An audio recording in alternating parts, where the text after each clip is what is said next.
Praise lord అందరికీ ప్రభు అయిన యేసుక్రీస్తు నామంలో మీ అందరికీ నా వందనాలు. ఈరోజు నుంచి అపోస్తలుడైన పౌలు గలతీలకు వ్రాసిన పత్రికను చదువుకుందాము. ఈరోజుగా మొదటి అధ్యాయం చదువుకుందాము. ప్రారంభిస్తున్నాను.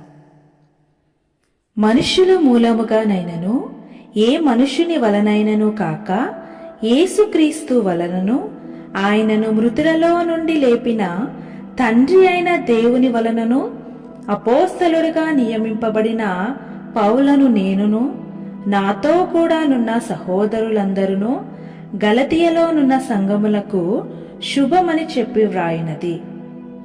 తండ్రి అయిన దేవుని నుండి మన ప్రభువైన యేసుక్రీస్తు నుండి మీకు కృపయు సమాధానమును కలుగునుగాక. మన తండ్రి అయిన దేవుని చిత్త ప్రకారము క్రీస్తు మనలను ప్రస్తుతపు దుష్టకాలములో నుండి విమోచింపవలెనని మన పాపముల నిమిత్తము తన్ను తాను అప్పగించుకొనెను. దేవునికి యుగయుగములకు మహిమ కలుగునుగాక. ఆమేన్. క్రీస్తు కృపను బట్టి మిమ్మును పిలిచిన వానిని విడిచి భిన్నమైన సువార్త తట్టుకు మీరింత త్వరగా తిరిగిపోవుట చూడగా నాకు ఆశ్చర్యమగుచున్నది. అది మరి ఒక సువార్త కాదు గాని క్రీస్తు సువార్తను చెరపగోరి మిమ్మును కలవరపరచువారు కొందరున్నారు. మేము మీకు ప్రకటించిన సువార్త గాక మరి ఒక సువార్తను మేమైనను పరలోకము నుండి వచ్చిన ఒక దూతైనను మీకు ప్రకటించిన ఎడల అతడు శాపగ్రస్తుడవునుగాక. మేమిది వరకు చెప్పిన ప్రకారం ఇప్పుడును మరలా చెప్పుచున్నాము. మీరు అంగీకరించిన సువార్త గాక మరి ఒకటి ఎవడైనను మీకు ప్రకటించిన ఎడల వాడు శాపగ్రస్తుడవునుగాక.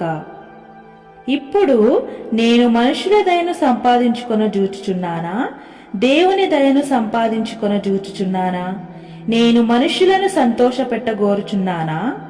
నేనెప్పటికీ మనుషులను సంతోషపెట్టువాడనైతే క్రీస్తు దాసుడను కాకయే పోవుదును.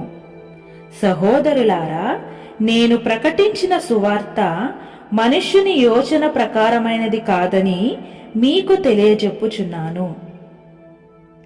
మనుష్యుని వలన దానిని నేను పొందలేదు, నాకెవడును దానిని బోధింపను లేదు కాని యేసుక్రీస్తు బయలుపరచుట వలననే అది నాకు లభించినది. పూర్వమందు యూదా మతస్థుడనై ఉన్నప్పుడు నేను దేవుని సంఘమును అపరిమితముగా హింసించి నాశనము చేయుచు నా పితరుల పారంపర్యచారమందు విశేషాసక్తి గలవాడనై నా స్వజాతీయులలో నా సమాన వయస్కులైన అనేకుల కంటే యూదుల మతములో ఆధిక్యత నొందితినని నా నడవడిని గూర్చి మీరు వింటిరి.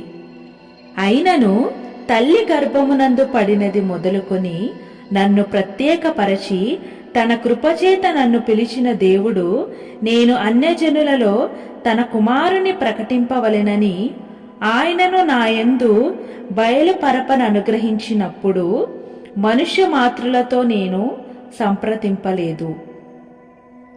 నాకంటే ముందుగా అపోస్తలులైన వారి యొద్దకు యెరూషలేమునకైనను వెళ్ళలేదు గాని వెంటనే అరేబియా దేశములోనికి వెళ్ళి తిని పిమ్మట దమస్కు పట్టణమునకు తిరిగి వచ్చి తిని అటుపైని 3 సంవత్సరములైన తరువాత కేఫాను పరిచయము చేసుకొనవలెనని యెరూషలేమునకు వచ్చి అతనితో కూడా 15 దినములుంటిని. అతనిని తప్ప అపోస్తలులలో మరి ఎవరిని నేను చూడలేదు గాని ప్రభువు యొక్క సహోదరుడైన యాకోబును మాత్రము చూచితిని. నేను మీకు వ్రాయుచున్న ఈ సంగతుల విషయమై ఇదిగో దేవుని ఎదుట నేను అబద్ధమాడుటలేదు. పిమ్మట సిరియా కిలికియా ప్రాంతములలోనికి వచ్చి తిని క్రీస్తునందున్న యూదయా సంఘముల వారికి నా ముఖ పరిచయము లేకుండెను కాని మునుపు మనలను హింస పెట్టినవాడు తాను పూర్వమందు పాడు చేయుచు వచ్చిన మతమును ప్రకటించుచున్నాడను సంగతి మాత్రమే విని వారు నన్ను బట్టి దేవుని మహిమపరచిరి. ఆమేన్. ప్రభు అయిన యేసుక్రీస్తు వారు ఈ వాక్యమును దీవించునుగాక.